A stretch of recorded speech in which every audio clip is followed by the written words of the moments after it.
Let me tell you, what is this called? The song choice or the voice? Either you can hear the voice or you can't hear the voice. Either the voice is great or the voice is not great.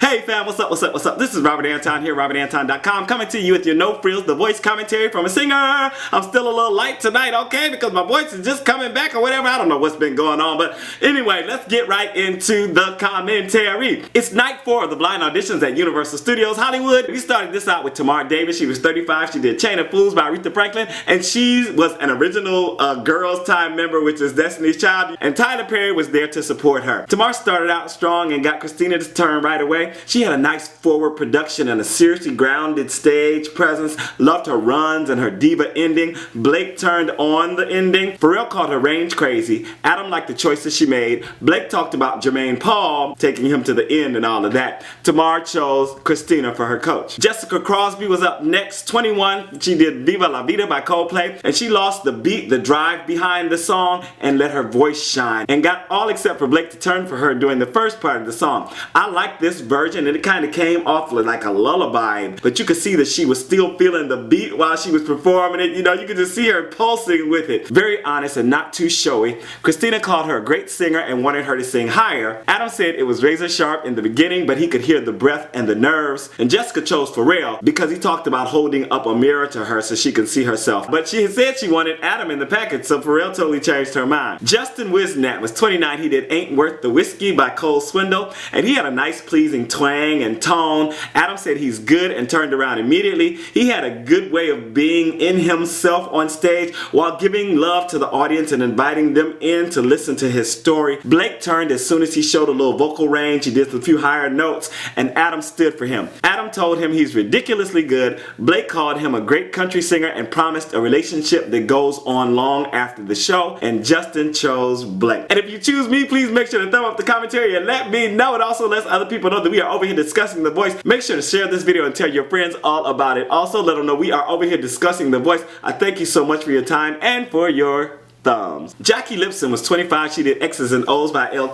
and her purple hair was rocking, and so was her voice as she started. Such a strange, enchanting sound. I loved when she swooped up into a note, but no, coach's turn for her, and I was like, oh my god, no, she's gone, she's gone. Oh yeah, anyway, Blake said it was pitchy. Xtina said there's something totally there, but asked her to come back and try a different song. Pharrell said she has such a strong voice, but said there wasn't enough control. Daniel Passino was 25. He did Marvin Gaye by Puth, and he hit that first part with total control and a smoothness that seemed like he'd been singing forever. All the coaches were bobbing their heads, and Xtina turned around for him first. Some of his runs were a little iffy, but he worked every moment of this performance, and Blake turned near the end, and I said he's such a showman. I mean, he was hitting those. I was like, go ahead, old boy. Blake said the big falsetto note at the end made him hit his button. Xtina asked if he'd taken vocal lessons before. Pharrell said he was going to press, but the clock ran out. And Daniel chose Xtina because she's been one of his biggest inspiration, and she's a true performer. Next, there was Owen Danoff. He was 25. He did Don't Think Twice, It's Alright by Bob Dylan, and he played his guitar and had a nice light sound that fit the song well. He got all except for Blake to turn in short order, and you could see a little smile, but then he went way back into the lyrics and got back into the story. This was emotional, and Blake finally turned before he ended.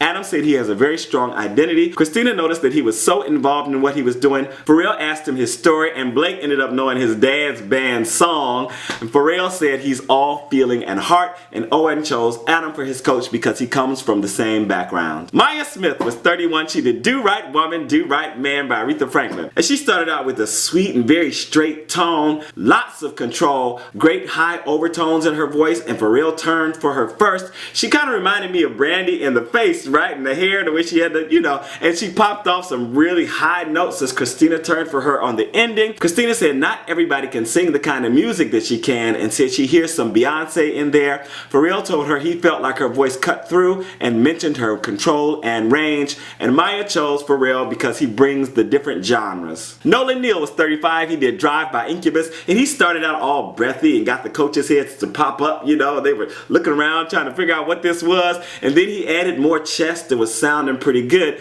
But Adam mouthed that he's singing the wrong song, and Blake shook his head and was like, and he sang his heart out, and no coach's turn for him. Adam told him he sang the wrong song and had him sing his favorite song, and then everybody was loving him. Blake said he was so good and didn't care if it was the wrong song, but he didn't turn. Xtina said he was so close and invited him back. Robert Anton rant. Robert Anton rant. Let me tell you, what is this called? The song choice or the voice? Either you can hear the voice or you can't hear the voice. Either the voice is great or the voice is not great. Because stop telling these people that if they'd have chosen a different song, you might have turned for them. If you hear that it's great, then turn around. Okay, that's all I got to say about that.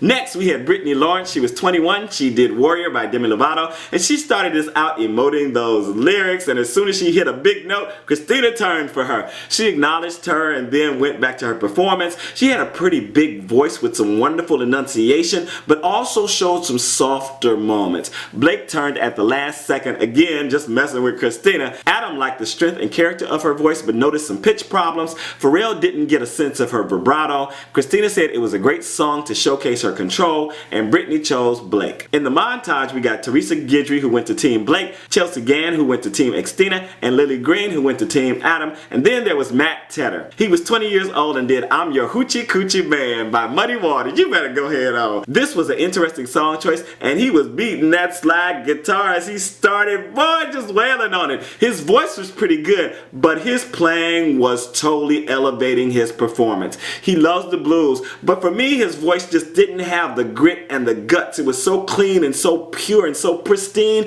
it didn't give me a sense of I've been through it, you know what I'm saying? But Adam turned for him and complimented him on his guitar playing and asked him to play a little more for the other coaches, and he did and turned it up again, and Pharrell stood for that.